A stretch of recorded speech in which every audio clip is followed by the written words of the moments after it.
اس سے آگے اللہ نے ارشاد فرمایا کہ اِنَّ شَرَّ الدَّوَابِّ عِندَ اللَّهِ الَّذِينَ كَفَرُوا، بے شک جانوروں میں سے سب سے شریر ترین یا بدترین اللہ تعالیٰ کے نزدیک وہ ہیں جو کافر ہوئے۔ فَهُمْ لَا يُؤْمِنُونَ، پس وہ ایمان نہیں لاتے ہیں۔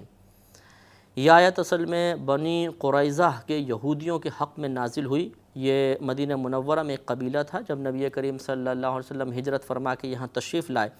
تو انہوں نے ایک معاہدہ کیا تھا کہ ہم مسلمانوں کے خلاف کفار کی مدد نہیں کریں گے، لیکن پھر انہوں نے کفار و مشرکین کو ہتھیار وغیرہ فراہم کیا اور اس طرح وعدہ توڑ دیا، اور جب ان کے اوپر سختی کی گئی تو پھر انہوں نے معذرت وغیرہ کی، معافی مانگی اور پھر وعدہ کیا، اور اس کے بعد پھر وعدہ توڑ دیا تھا تو ان کو جلا وطن وغیرہ کیا گیا اور کچھ کو مارا گیا۔ تو یہ چونکہ بار بار وعدہ خلافی کرتے تھے، آگے اسی کا اللہ نے خود ذکر بھی صراحتاً فرمایا ہے، اور نبی کریم صلی اللہ علیہ وسلم پر ایمان نہیں لاتے تھے، تو اللہ تعالیٰ نے فرمایا کہ بے شک جانوروں میں سے سب سے بدترین اللہ کے نزدیک وہ ہیں جو کافر ہوئے۔ اب یہ دیکھیے کہ جانور اصل میں کہتے ہیں جو جان رکھتا ہو، جیسے طاقتور، طاقت رکھنے والے کو کہتے ہیں، لیکن یہاں پہ دواب جو اطلاق ہوتا ہے دواب کا چوپائے پر ہوتا ہے، دابہ، جو زمین پر چلنے والی چیزیں ان کو دابہ کہتے ہیں۔ پہلے تو ہر چلنے والی چیز پر اس کا اطلاق ہوتا تھا، لیکن اب چوپایوں کے لیے اس کو استعمال کیا جاتا ہے عربی لغت کے اعتبار سے، چوپائے، چار پاؤں والے جانوروں کے لیے۔ تو جو مطلب نبی کریم صلی اللہ علیہ وسلم پر ایمان لے کر نہ آئے، اتنے آپ کے معجزات دیکھنے کے باوجود، اتنی آپ کی عظیم شخصیت کو جاننے کے باوجود، اتنے آپ کے کمالات و فضائل کو سننے کے باوجود، خصوصاً جو زمانے میں یہودی تھے جو اپنی آنکھوں سے نبی کریم صلی اللہ علیہ وسلم کو ملاحظہ کر رہے تھے، آپ کی نشانیاں باقاعدہ سینہ بسینہ ان کے سامنے بیان کی جاتی تھیں،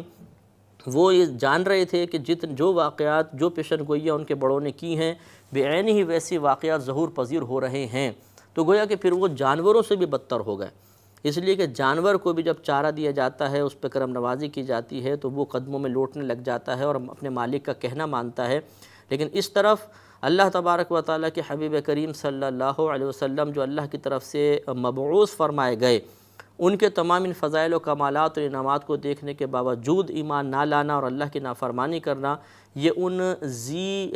غیر ذوی العقول جو جانور ہیں ان سے بھی بدتر کام ہوگا کہ وہ تو پھر بھی اطاعت کی طرف مائل ہوتے ہیں، یہ مائل نہیں ہو رہے، اس لیے اللہ نے ان کو جانوروں میں سے بدترین قرار دیا۔ اس سے معلوم ہوا کہ جو اللہ اس کے رسول پر ایمان لے کر نہ آئے اس کے لیے سخت الفاظ استعمال کرنا جبکہ باعث فتنہ نہ ہوں تو اس میں کوئی حرج نہیں ہے، اور یہ سنت الہیہ ہے۔ تو بے شک جانوروں سے بدترین اللہ تعالیٰ کے نزدیک وہ ہیں جو کافر ہوئے، فَهُمْ لَا يُؤْمِنُونَ، پس وہ ایمان نہیں لاتے ہیں۔ الَّذِينَ، وہ جو عَاهَدتَّ مِنْهُمْ، جنہوں نے آپ سے، ان میں سے جنہوں نے آپ سے عہد کیا، ثُمَّ يَنْقُضُونَ عَهْدَهُمْ، پھر انہوں نے اپنے وعدے کو توڑ دیا، فی کل مرتين، ہر مرتبہ، وَهُمْ لَا يَتَّقُونَ، اور وہ ڈرتے نہیں ہیں، یعنی اللہ کے عذاب سے، اللہ کے خوف سے، اللہ تعالیٰ کی گرفت سے وہ نہیں ڈرتے ہیں۔ فَإِمَّا تَثْقَفَنَّهُمْ فِي الْحَرْبِ فَشَرِّدْ بِهِمْ مَنْ خَلْفَهُمْ لَعَلَّهُمْ يَذَّكَّرُونَ، تو اگر تم انہیں کہیں لڑائی میں پاؤ، جنگ میں تمہارا سامنا ہو جائے تو انہیں ایسا قتل کرو کہ جس سے اس کے پیچھے رہ جانے والوں کو بھگا دو، ایسا ان کے ساتھ قتال کرو، لعلہم یذکرون، تاکہ وہ نصیحت حاصل کریں، یعنی پھر ان پہ نرمی نہیں کرو بلکہ انتہائی شدت کرو تاکہ ان کے بعد میں آنے والے اس سے عبرت حاصل کریں، نصیحت حاصل کریں، اور اللہ تبارک و تعالیٰ کی طرف سے دین حق کے غلبہ کو بنیاد بناتے ہوئے اپنی اصلاح کرنے کی کوشش کریں۔ وَإِمَّا تَخَافَنَّ مِنْ قَوْمٍ خِيَانَةً، اور اگر تمہیں کسی قوم سے خیانت یا دغا بازی کا اندیشہ ہو،